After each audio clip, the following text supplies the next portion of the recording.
এই মৌসুমে আসলে ইংলিশ প্রিমিয়ার লিগ থেকে বা ইউরোপে কয়টা দল কোয়ালিফাই করতে পারে বলেন তো? 8টা 9টা 10টা এরকমও তো হতে পারে। 8টা 5টা তো আপনার কনফার্ম স্লট, সেই 5টায় তো কোনো চেঞ্জ হচ্ছে না। এখন ধরুন মানে এখানে তো ধরার কিছু নেই, আলটিমেটলি হচ্ছে আপনি ইউরোপা লিগ জিততে যাচ্ছে হচ্ছে কি ইংল্যান্ডেরই একটা ক্লাব, সুতরাং সেই স্লটটাও বাড়ছে। একটা দল দ্বারা বসে আছে 16 নম্বর স্থানে, আরেকটা দল বসে আছে 17 নম্বর স্থানে, এরকম আপনি কখনোই দেখবেন না। হ্যাঁ, মানে উইগান অ্যাথলেটিক জিতেছে, তারপর হচ্ছে তারা কোয়ালিফাই করেছিল রেলিগেটেড হয়ে যাওয়ার পর, সেটা একটা বিষয়। আর ম্যানচেস্টার ইউনাইটেড আর টটেনহামের মধ্যে যারা ইউরোপা লিগ জিতবে তারা চলে যাবে চ্যাম্পিয়ন্স লিগে, মানে 16 নম্বর এবং 17 নম্বর স্থানে থেকেও, সেটা একটা অদ্ভুত ব্যাপার। এবং আরও অনেক সমীকরণ বাকি রয়েছে ইংলিশ প্রিমিয়ার লিগে, যেখানে সর্বোচ্চ 10টা দলও ইউরোপে পরবর্তী সিজনে খেলতে পারে। এই হিসাবটা একটু আমরা দেখব, তবে এর মধ্যে একটা যদি কিন্তু রয়েছে। চ্যাম্পিয়ন্স লিগ আপনার 5টা স্পট ডেজিগনেটেড, স্বাভাবিক, এবং ম্যানচেস্টার ইউনাইটেড এবং টটেনহামের মধ্যে একটা দল তারা উঠে যাবে চ্যাম্পিয়ন্স লিগ, অর্থাৎ চ্যাম্পিয়ন্স লিগে 6টা দল খেলছে। তার মানে হচ্ছে আপনার ডিরেক্ট এন্ট্রি পাচ্ছে মোটামুটি 6টা দল, এটা কনফার্ম, যেহেতু ম্যানচেস্টার ইউনাইটেড এবং টটেনহ্যাম তারা আসলে টপ 5 বা টপ 5 এর মধ্যে তারা যেহেতু নেই। টানা 7মবারের মতো বেস্ট টিস্যু পেপার ব্র্যান্ড হিসেবে স্বীকৃতি পেয়েছে বসুন্ধরা টিস্যু। গেল, এরপর ইউরোপা লিগ যদি আপনি হিসাব করেন তখন ঘটনাটা কি হবে? ইউরোপা লিগের ঘটনাটা একটু ব্যাখ্যা দেওয়ার প্রয়োজন আছে এবং একটা নোটেশনও একটু আলাদা করে খেয়াল রাখতে হবে। ইউরোপা লিগের হিসেবে 6 নম্বর দলটা তাই স্বাভাবিকভাবেই ইউরোপা লিগে খেলতে যাচ্ছে, এবং ক্রিস্টাল প্যালেস কনফার্মলি তারা ইউরোপা লিগে খেলছে তাদের এফএ কাপ জেতার কারণে। এখন চেলসির নামটা কেন এখানে লেখা সেটা ব্যাখ্যা দেওয়ার প্রয়োজন আছে। যদি চেলসি তারা 1 থেকে 5-এর মধ্যে শেষ না করতে পারে এবং তাদের অবস্থান যদি 7ম হয়, এবং তাদেরকে এখানে কম্প্রোমাইজ করতে হবে, এবং সেক্ষেত্রে তারা যদি কনফারেন্স লিগটা জেতে, শুধুমাত্র সেই স্পেসিফিক আউটকামে ইউরোপে 10টা টিম খেলতে পারে। কারণ যদি ইউরোপা লিগ মানে চেলসি যদি কনফারেন্স লিগ জিতে যায়, তারা তাদের 7ম প্লেসের পরও তারা ইউরোপা লিগে খেলবে। সো চেলসির যে স্পটটা ইউরোপা লিগে থাকে, সেই স্পটটা মানে কনফারেন্স লিগে যে স্পটটা থাকে 7ম যে স্পটটা, সেটা চলে যাচ্ছে আপনার 8ম স্থানে, অর্থাৎ 8ম স্থানে থাকা দলটার ভাগ্য খুলে যাচ্ছে চেলসি যদি 7ম স্থানে থেকে শেষ করে এবং কনফারেন্স লিগ জিতে। শুধুমাত্র এই ধরনের পারমুটেশন কম্বিনেশনের ক্ষেত্রে 10টা দলের পক্ষে যাওয়া সম্ভব, কিন্তু চেলসিকে আপনি এক্সপেক্ট করবেন হয়তো তারা 5-এর মধ্যে শেষ করবে। ঘটনা হচ্ছে যে আপনার 1 থেকে 5-এর মধ্যে থাকা প্রথম 5টা দল যাচ্ছে, সাথে হচ্ছে আপনার ইউরোপা লিগের চ্যাম্পিয়ন দলটাও যাচ্ছে, 6টা গেল। এরপর আপনার পয়েন্ট টেবিলের যে দলটা 6 নম্বরে আছে ইংলিশ প্রিমিয়ার লিগে বা যারা থাকবে তারা যাচ্ছে এফএ কাপ জেতে, ক্রিস্টাল প্যালেস যাচ্ছে।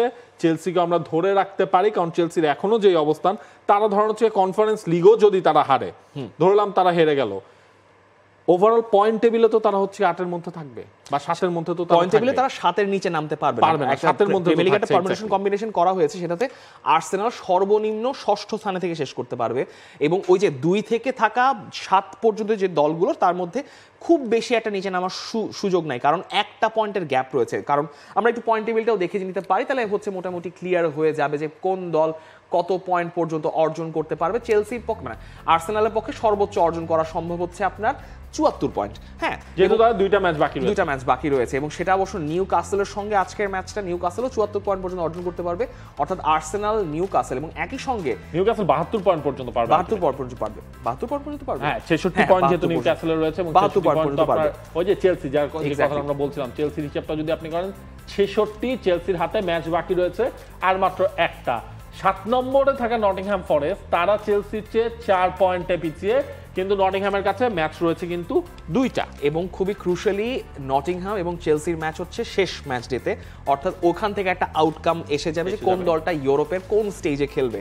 আপনি এক্সপেক্ট করবেন নিউ কাসেল এবং সম্ভবত অ্যাস্টন ভিলাও, হয়তো অ্যাস্টন ভিলার যদিও একটা ম্যাচ বাকি, সেটা অবশ্যই একটু ইজিয়ার অপোনেন্টের সঙ্গে চ্যাম্পিয়ন্স লিগ মোটামুটি নিউ কাসেল অ্যাস্টন ভিলা ম্যানেজ করতে চাইবে। এখন কথা হচ্ছে চেলসি, ম্যানচেস্টার সিটি আর নটিংহ্যাম ফরেস্ট, এই 3টার মধ্যে কোন দলটা আসলে চ্যাম্পিয়ন্স লিগে ওই 5ম স্পটটা দখল করতে পারবে, সেটাই অ্যাকচুয়ালি দেখার বিষয় থাকবে। এবং এই রাউন্ডে তো ম্যাচ রয়েছে, যেহেতু চেলসি এবং অ্যাস্টন ভিলা তাদের 37টা করে ম্যাচ হয়ে গেছে, তাদের এই রাউন্ডের ম্যাচ হয়ে গেছে। বাকি যেই ম্যাচ বাকি, আজ রাতেই একটা বিগ ম্যাচ রয়েছে আর্সেনাল এবং নিউ ক্যাসেলের। পয়েন্ট টেবিলের 2 এবং 3 নম্বরে থাকা 2 দল মুখোমুখি হচ্ছে একে অপরের। রাত 9:30টায় সেই ম্যাচ। এর আগে নটিংহ্যাম ফরেস্টের ম্যাচ রয়েছে সন্ধ্যা 7:15টায় ওয়েস্ট হ্যামের বিপক্ষে।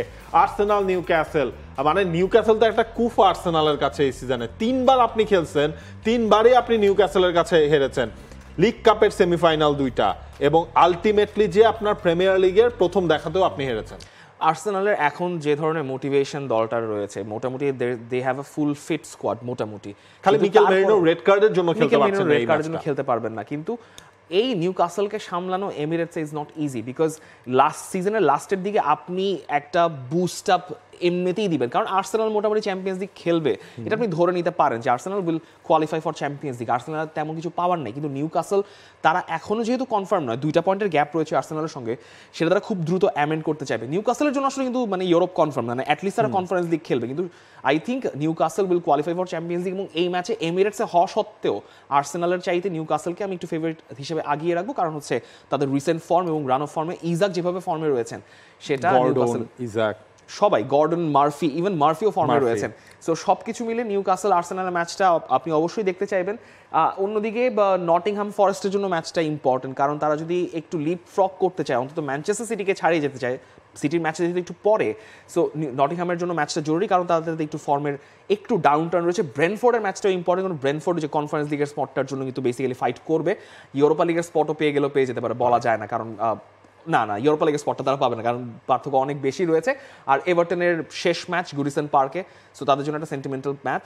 আই থিঙ্ক রবিবারে যথেষ্ট ভালো ভালো ম্যাচ রয়েছে দেখার জন্য। এবং একটা জিনিস আপনি খেয়াল করেছেন, এই যে ধরেন আর্সেনাল এত কথা বলে চ্যাম্পিয়ন্স লিগে এত দৌড় পর্যন্ত তারা এগুলো, আর্সেনাল এই সিজনের ট্রফি লেস, যেখানে নিউক্যাসল এবং ক্রিস্টাল প্যালেস তাদেরও সিলভার ওয়্যার। আপনি আর্সেনাল বলার সময় ম্যানচেস্টার সিটির কথা তো আসলে বললাম, হ্যাঁ এই দলগুলো ট্রফি লেস, একই বৃন্তে দুটি ফুল, কিন্তু আর্সেনাল বা বলার সময় আপনি খুব স্পেসিফিকলি এবং ইন্টেনশনালি সম্ভবত আর্সেনাল বলে যাচ্ছেন, সেটা আমার কানে আমি শুনতে পেলাম। আপনারা আসলে কাদেরকে দেখতে চান ইংল্যান্ড থেকে সেই স্পটগুলো নিয়ে ইউরোপের champions league, Europa league, conference লিগে মাঠ মাতাতে কমেন্টস করে জানিয়ে দিতে পারেন আমাদের কাছে। For more updates, subscribe to our YouTube channel and click on the bell icon. Follow us on Facebook and Instagram.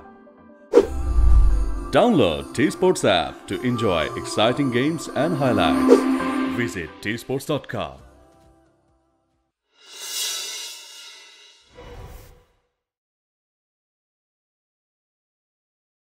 For more updates, subscribe to our YouTube channel and click on the bell icon. Follow us on Facebook and Instagram. Download T-Sports app to enjoy exciting games and highlights. Visit tsports.com.